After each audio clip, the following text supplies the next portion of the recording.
Everyone, welcome to my blog. So সবাইকে good morning জানিয়ে আজকে সকালটা আমি শুরু করলাম। আর বাইরেটা দেখে নাও কতটা সুন্দর, সানি ডে, এত সুন্দর রোদ উঠে গেছে আর কি সুন্দর দেখতে লাগছে বাইরেটা। সো আমি কিন্তু পুরো স্নান করে রেডি হয়ে গেছি আমার ডেলি রুটিন স্টার্ট করার জন্য। আর আমি সকালে কি করি না করি সেটা তোমাদেরকে শেয়ার করবো। আর দাঁড়াও, তোমাদেরকে একটা জিনিস দেখাই। এই যে দেওয়ালে দেখছো সেটা কিন্তু একটা দারুণ জিনিস তোমাদের সঙ্গে আমি শেয়ার করব।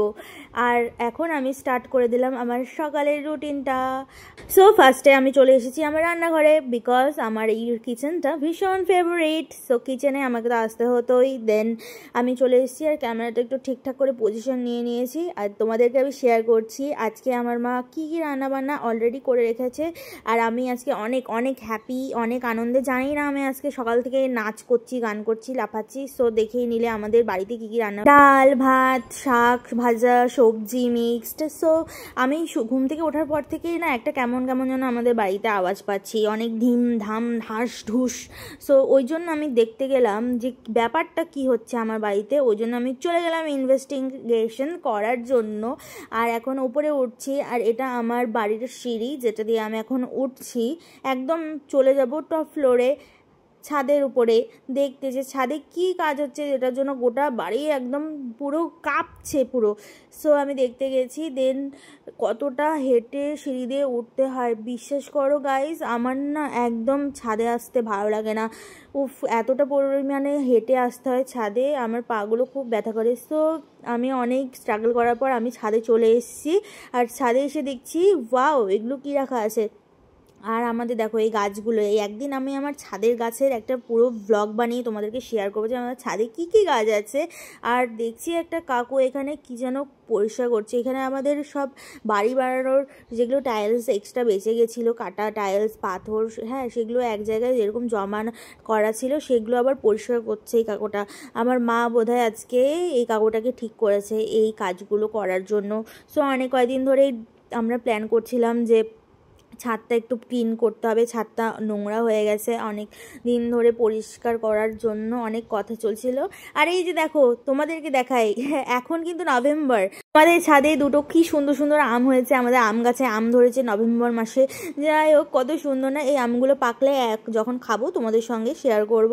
আর এতটা রোদ উঠেছে ওই জন্য আমি পুরো ছাদের ভিউটা দেখাচ্ছি। আমাদের ছাদে আসলে বেশ মোটামুটি ভালোই লাগে দেখতে, বাট আমি বেসিক্যালি ছাদে আসতে একদম পছন্দ করি না, কারণ আমার সত্যি কথা বলতে এই ঘর থেকে ওই ঘরে হেঁটে যেতেই বিরক্ত লাগে। আর আমি ছাদে আসছি, এটাই তো বিশাল ব্যাপার। সো দেখে নাও আজকের দিনটা কিন্তু দারুণ। সো এখানে এই কাকুটা কাজ করছে আর আমার মনে হচ্ছে আজকে বোধহয় সারাটা দিন সময় লেগে যাবে এই কাজগুলো কমপ্লিট করতে, এই ছাদের এই নোংরাগুলো ক্লিন করতে। যাই হোক, আমি এই ছাদ থেকে এখন নিচে যাচ্ছি কারণ আমার প্রচণ্ড পরিমাণে খিদা পেয়ে গেছে। আর আমি এখন বানাবো কিছু একটা আমার জন্য, কারণ মা যেগুলো বানিয়ে রেখেছে। আমি ভাবছি আজকে আমি ভাত খাবো না দুপুরবেলা। সো কিছু একটা আমি বানাবো।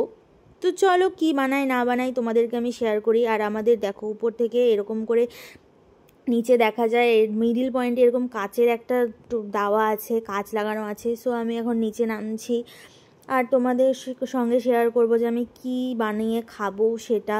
তো চলো দেরি না করে ঝটপট করে রান্নাঘরে আমি যাচ্ছি। এখন কয়েকদিন ধরে আমি ভাবছিলাম যে আমি দুপুরবেলা করে একটু অন্যরকম খাবার বানাবো আমার জন্য, একটু ভাতটাকে অ্যাভয়েড করব।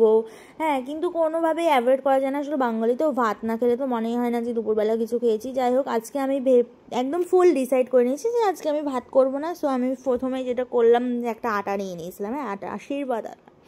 সো এই আটাটা দিয়ে আমি একটা মিক্সার বানাচ্ছি এখানে। আর এটা এরকম করে চটকাচ্ছি, হ্যাঁ। আর এটার মধ্যে কী কী ইনগ্রিডিয়েন্টস দিয়েছি সেটা তোমরা যদি চাও তাহলে আমি কমেন্ট সেকশনে বলো যে কী দিয়েছি, আমি তোমাদের সঙ্গে এই রেসিপিটা শেয়ার করে দেবো। সো এটা এখন আমি ভালো করে চটকে চটকে মাখছি। আর এটা অনেকক্ষণ ধরে এটা চটকে চটকে মাখতে হবে। আমি নিজেই এটা বানিয়েছি, আমার মনে হলো যে এরকম একটা আটা দিয়ে এরকম ডিশ বানালে হয়তো ভালো লাগবে খেতে। তো চলো, কোনো ব্যাপার না, এক্সপেরিমেন্ট করতে তো কোনো অসুবিধা নেই। আর যতক্ষণ না কোনো কিছু এক্সপেরিমেন্ট করব ততক্ষণ তো কোনো একটা ভালো টেস্ট তো আর তৈরি করতে পারবো না। সো এক্সপেরিমেন্ট করাটা তো মাস্ট। তো পুরোপুরি আমি প্রপারভাবে ব্যাটারটা রেডি করে ফেলেছি। আর এখন প্যান আমি বসিয়ে দিয়েছি আর তোমরা দেখতেই পাচ্ছ কীরকমভাবে ধোয়া উঠছে প্যানের থেকে। আর এখন এই ব্যাটারটা আমি অল্প অল্প করে প্যানের মধ্যে দেব। সো চলো দেই। সো সো আমি একটু একটু করে দিচ্ছি ফার্স্টে। আর আমি ভয়ও পাচ্ছিলাম যে যেটা বানিয়েছি সেটা আদতেও ঠিকঠাক হলো কি না, এটা খাওয়া যাবে কি না, সো ভয়েই ছিলাম। আমি এই ডিশটা বানাচ্ছি আর মনে মনে প্রার্থনা করছি যে ভগবান যেন খাওয়ার মতন অন্তত করে দিও, নাহলে এতক্ষণ ধরে যে এত স্ট্রাগল করে এত সুন্দর করে আমি ব্যাটারটা তৈরি করলাম, এত কষ্ট করে, এত ভাবনা চিন্তা করার পরে যদি এটা আমার না হয়, আমি যদি ফেল হয়ে যায়, আমি যদি খেতে না পারি দুপুরে এতক্ষণ টাইম ওয়েস্ট করে, তাহলে আমার কি হবে। তো আমি ঠাকুরের কাছে প্রার্থনা করছিলাম আর আমি রান্নাটা জাস্ট চাপিয়ে দিয়েছি। আর এখন আমি সুন্দর করে ব্যাটারটাকে চারিদিকে ছড়িয়ে দিচ্ছিলাম। চলো তোমাদেরকে এক ঝলক দেখিয়েই দিই যে মানে প্যানে দেওয়ার পর এই ব্যাটারটা ঠিক কীরকম দেখতে লাগছে। তো চলো দেখাই তোমাদেরকে। হোপসও ভালোই হবে, আমি তো ঠাকুরকে ডাকছিলাম। আর দেখো মোটামুটি কিন্তু এটা দেখতে ভালোই লাগছে। মানে প্রপার রেডি হওয়ার পর যখন এটা পুরোটা আমি ভালো করে ভাজবো জিনিসটা, আর আমি একদম কম তেল দিয়েছি প্যানের মধ্যে, আর একটু তেলটা অ্যাভয়েড করছি একটু অল্প অল্প করে খাওয়ার জন্য, ঠিক আছে, মানে নিজের একটু ডায়েট মেনটেন করার জন্য আমি এটা করছি।